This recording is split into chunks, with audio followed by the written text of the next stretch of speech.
विपक्ष अपने आरोपों पर कायम है। उसके बढ़ते दबाव के बीच ट्रस्ट के महामंत्री चंपत राय को वीडियो और ट्वीट के जरिए एक बार फिर से सफाई देनी पड़ी। चंपत राय का दावा है कि इस डील में कोई गड़बड़ी नहीं हुई है।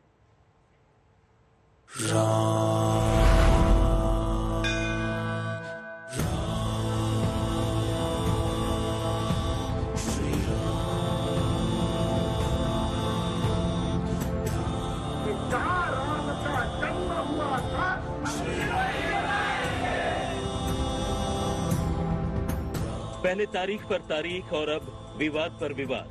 अयोध्या में भव्य राम मंदिर निर्माण से पहले जमीन खरीद में गड़बड़ी के आरोपों ने खलबली मचा दी है। इस पूरे विवाद पर श्री राम जन्मभूमि तीर्थ क्षेत्र ट्रस्ट का जो पक्ष है, जरा एक नजर उस पर भी डाल लीजिए। 2011 में सुल्तान अंसारी ने ये जमीन 2 करोड़ रुपए के एग्रीमेंट पर खरीदी थी। 2011 से लेकर 2020 तक सुल्तान अंसारी हर 3 साल में अपने परिवार के अलग अलग सदस्यों के नाम जमीन का एग्रीमेंट कराते रहे। 10 साल में 4 बार जमीन का एग्रीमेंट हुआ। आखिरी बार 2019 में इस जमीन का एग्रीमेंट हुआ था। तब इसकी कीमत 2 करोड़ 16 लाख रुपए थी। ट्रस्ट के नाम जमीन करने से पहले सुल्तान ने जमीन का बैनामा अपने नाम पर करवाया, जिसके लिए पहले हुए एग्रीमेंट के हिसाब से सुल्तान को 2 करोड़ रुपए चुकाने पड़े। सुल्तान ने जो जमीन 2 करोड़ रुपए में खरीदी थी, अपने नाम बैनामे के बाद उस जमीन को उन्होंने ट्रस्ट को 18 करोड़ 50 लाख रुपए में बेच दी। 2011, 2017, 2019 के प्राचीन अनुबंधों को समाप्त करके मालिकाना हक का निर्णय करना बहुत जरूरी था। वह कराया गया।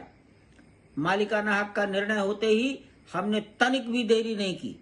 तत्काल तत्परता और पारदर्शिता के साथ संपूर्ण भूमि का एग्रीमेंट करा लिया। अभी बैनामा कराया जाना बाकी है। अयोध्या जमीन खरीद को लेकर ट्रस्ट ने आज अपनी पूरी सफाई दे दी। एक तरफ चंपत राय ने अपना वीडियो जारी किया, दूसरी तरफ ट्वीट करके ये कहा कि इस जमीन में कोई भी काला काम नहीं है। उल्टे इस जमीन को कम दाम में खरीदा गया है और इसके लिए जो आधार बताया गया वो जमीन का मार्केट रेट। ट्रस्ट के महासचिव चंपत राय ने इस पूरे मामले पर पहले भी अपनी सफाई दी थी। अब उन्होंने इस मामले पर अपने रिकॉर्डेड बयान में कहा है कि जमीन का पूरा भुगतान बैंक के जरिए हुआ है। उनका दावा है कि इस जमीन खरीद में कुछ भी गलत नहीं हुआ। हमारा स्थायी निर्णय है कि सभी प्रकार का ट्रांजैक्शन बैंक टू बैंक होगा, ऑनलाइन होगा और सरकार के किसी टैक्स में कोई कटौती, कोई चोरी नहीं करने देंगे। इन दोनों निर्णयों का हमने पालन किया है। दुर्भाग्यपूर्ण ये है, आरोप लगाने वाले व्यक्तियों ने आरोप लगाने के पहले ट्रस्ट के पदाधिकारियों से किसी प्रकार की कोई संपर्क करके तथ्यों की जानकारी नहीं ली और बोल दिया। समाज को उन्होंने भ्रमित किया है, गुमराह किया है।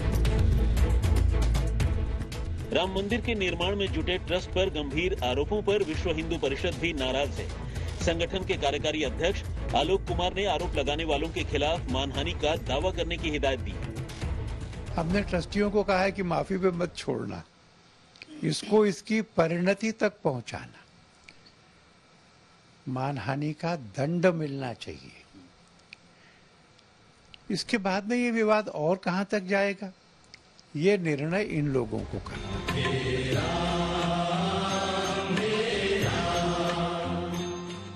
ये अजीब संयोग है कि अयोध्या में राम मंदिर की जमीन को लेकर कई सदियों तक विवाद चला। अब जब मंदिर बनने का रास्ता साफ हुआ तो जमीन का एक और विवाद सामने आ गया।